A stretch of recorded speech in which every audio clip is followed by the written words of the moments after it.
à 1. oui baax. Ndaxte mën nañ la jox boobu mën nañ la jox boobu titre de. waay Ndaxte. mais kon looy wax ñu jógee coupe du monde. Diop merci. Diaw ñoo ngi lay ziar. delloo ziar Ndaxte. léegi naka jaboot gi. ça va tout le monde va bien. tey gone yi mën nañ ñam nañ dem de. waaw surtout dañ leen gis ci beneen partition. parce que xam nga je disais xam nga lan moo doon défaut sénégalais. jéem gagner dans la facilité consentie. facilité consentie liy danger bi moo di soo réussirul à passer techniquement dootoo ci génn. tey ils ont souffert. justement il fallait braver cette souffrance. moo indi nga gis ñu am début de partie bu rëy.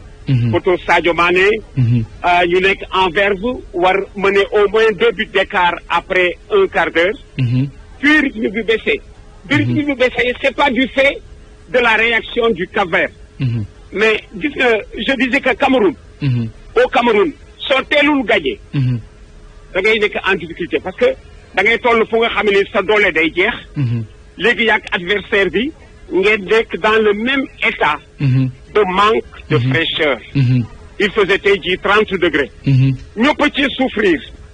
mais su fekkee ni yow yaay wut a gagné. yaay gën a souffrir.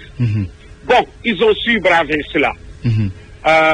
ils ont gagné ba joxe seen bopp. seen yoon nekkatul woon ci gaañu wala bañ a gaañu. Sadio Mané bal bi ka gaañ. dana am entraîneur bu ko ni tu es sûr que bii bi dana ñëw parce que yéen a mën ñii bul sacrifier wu ci boobu instant. il s'est sacrifié. parce que c'est sûr que bii bi dana ñëw. comment soxlawul muy ñëw ci biir circonstance ma ciy gaañu parce que dana ñëw yu plus tard. mais bi yoon Sadio dafa dem. waxuma sax boppu gardien bi ko mbëkk mais moom boppam au contact du sol. ni mu daanoo. loos mais bët yi lu weex rek ngay gis. man ne woon naa bopp dana gaaju ci bopp bi wala loos wi. bon ils ont été récompensés. gaje li tax match yëpp di metti xoolal ndate. bi 8e yi dooree ba léegi. tey moo di match bu 2 buts d'écart tey kese. yëpp 1 but d'écart la. le Cameroun a eu 85 minutes à 11 contre 10. avec un gardien de fortune, le gardien comorien, gagné 2-1. Alors, les Sénégalais dañu joxe seen bopp. C'est à croire que dañu leen ni Yewwi Leen Askan Wi waay. surtout. waaw. surtout. C'est à croire que dañu leen ni Yewwi Leen Askan Wi. alors ñu joxewu gagné match bi dans la douleur mais pour man moo ma gënoon neex match boo gagné en le rendant facile techniquement. Parce que pour gagner la Coupe d'Afrique, il faut savoir souffrir devant toute intempérie. Il faut savoir souffrir. Sinon, doo gagner. Jouer en Europe moo gën a yomb. Pape Gueye gis na ko tey. Bamba Dieng gis na ko tey. Bamba il a eu son but. Mais malheureusement, avant son but, bàyyi na 2 buts ci yoon bi. Justement. yoo xam ne daf ko waroon joxe. mais à la recherche de son but pour se mettre en confiance. bàyyi na 2 buts ci yoon yi. boo xamee ne du moom moo ko moom ñeneen ñee ko moom. mais joxewu ko. su ko joxe woon bi yoom dana ñëw. mais tu apprends. mais comme dugal na but tey jii. le premier est toujours le plus difficile. il va appeler un deuxième. bon on peut être satisfait. parce que match de coupe la. gis nga ci lu nekk yoo xamee ni xëy na dafay wane yow sa Arsenal ñoom wane nañu tey jii mën nañu souffrir gagner. et en Afrique ku mënul def lii yàgg naa ànd ak équipe bu Sénégal ci campagne yu mel nii. je disais à quelqu'un le match le plus héroïque du Sénégal c'était Sénégal-Nigeria en 2002 à Bamako. Quand on a joué 80 minutes à 10, le score est de 0-0. On a fini par gagner 2-1 avec des buts de Pape Bouba et de Salif Diao.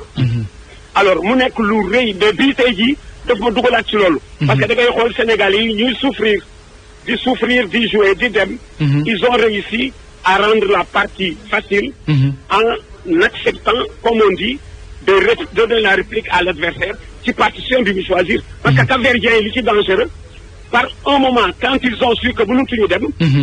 C'est comme bu ñu jéemoon wàññi pour li ci topp. Pendant un moment dañuy niru kuy chercher à blesser comme ça ñoom bi ñu dem mais yow booy dem dootoo rek nit ku entier. Bon mais on s'en est tiré d'affaire alhamdulilah. Léegi on va regarder demain notre prochain adversaire ce sera ou Mali ou Guinée équatoriale. Tous nos matchs seront comme ça. Yëpp. Parce que Sénégal dafa tuuti le ba dafa barkeel. Mon épouse me posait tout à l'heure la question de savoir mais pourquoi match Sénégal yëpp di metti ma ni que Sénégal dafa nekkoon référence avant les indépendances. Depuis les indépendances loolu dafa des kuy dajeeg Sénégal da nga naan sang baa ngi si je réussis à me donner une bonne image je suis vendable. moo daal Guinéen yi. Nul Sénégal 0-0 daal di ne maintenant on peut jouer contre n'importe qui. 0-0 ak Sénégal ils sont contents ci boobu 0-0 bi ñu génnee ci Sénégal dañ teg le 2 défaites. Zimbabwe daf leen gagné Gambie daf leen gagné. Alors suñu match yëpp jafe ba léeg-léeg ku nekk Sénégal biñ ci bàyyi doole ji nga desoon lépp tey ji Cap-Vert bu amaatoon beneen match du man jouer nii parce que doole ji mu desoon yëpp def na ko ci Sénégal. ba perdre son bastion un défenseur et un gardien de but mais ça c'est à gérer. Dañuy préparer nos joueurs à braver la souffrance. Pour en faire cette souffrance comme on dit une alliée. Parce que suñu yoonu ndam foofu la nekk. Ndate ñaar moo am. Dans la vie ndate. ku la yërëm wala ku la ñee. ku la yërëm dana am envie may la 1000 francs. ci la ñee loo sol mu rafet. mu xeex ak yow pour mu salte.